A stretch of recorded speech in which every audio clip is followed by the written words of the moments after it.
السلام علیکم ورحمۃ اللہ وبرکاتہ۔ معزز سامعین کرام، مقام ابراہیم کا دلچسپ واقعہ آپ کی خدمت میں پیش کرنے جا رہے ہیں۔ حضرت ابراہیم علیہ السلام کو اللہ تبارک و تعالی کا جب حکم ہوا کہ خانہ کعبہ کی تعمیر کریں تو حضرت ابراہیم علیہ السلام نے اللہ تعالی کے حکم سے خانہ کعبہ کی تعمیر شروع کر دی۔ تعمیر کرتے کرتے وقت جب خانہ کعبہ کی دیواریں حضرت ابراہیم علیہ السلام کے سر سے اونچی ہو گئیں اور آپ کے لیے مزید پتھر لگانا مشکل ہو گیا تو اس وقت حضرت ابراہیم علیہ السلام کے ایک معجزے کا نزول ہوا جو کہ ایک پتھر کی شکل میں تھا، جس کو آج مقام ابراہیم کہا جاتا ہے۔ یہ ایک مقدس پتھر ہے جو کعبہ شریف سے چند گز کی دوری پر رکھا ہوا ہے۔ یہ وہی پتھر ہے کہ جب حضرت ابراہیم علیہ السلام کعبہ کی تعمیر فرما رہے تھے اور جب دیواریں سر سے اونچی ہو گئیں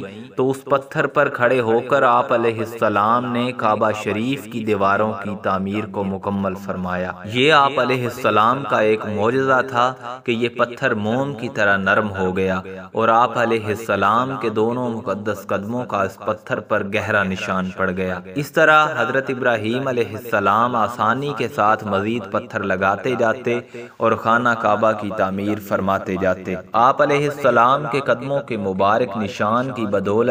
اس پتھر کی فضیلت اور عظمت میں اس طرح چار چاند لگ گئے کہ اللہ تعالیٰ نے اپنی کتاب قرآن مجید میں دو جگہ اس کی عظمت کا خطبہ ارشاد فرمایا، جس کا ترجمہ ہے 4000 برس کے طویل زمانے سے اس بابرکت پتھر پر حضرت ابراہیم علیہ السلام کے مبارک قدموں کے نشان موجود ہیں۔ اس طویل مدت سے یہ پتھر کھلے آسمان کے نیچے زمین پر رکھا ہوا ہے۔ ان 4000 سالوں میں اس پر کئی برساتیں گزری، ہزاروں آندھیوں کے جھونکے اس سے ٹکرائے، کئی دفعہ حرم کعبہ میں پہاڑی نالوں سے برسات میں سیلاب آیا اور یہ مقدس پتھر سیلاب کے تیز دھاروں میں ڈوبا رہا، مگر اس کے باوجود آج تک حضرت ابراہیم علیہ السلام کے قدم مبارک کے نشان اس پتھر پر موجود ہیں، جو بلا شبہ حضرت ابراہیم علیہ السلام کا ایک بہت ہی بڑا اور نہایت ہی عظیم معجزہ ہے۔ اور یقیناً یہ پتھر اللہ کی آیات اور کھلی ہوئی نشانیوں میں سے ایک بہت بڑی نشانی ہے۔ اس کی شان کا یہ عظیم الشان ہر مسلمان کے لیے بہت بڑی عبرت کا سامان ہے کہ اللہ تعالی نے تمام مسلمانوں کو حکم دیا کہ تم لوگ میرے مقدس گھر خانہ کعبہ کے طواف کے بعد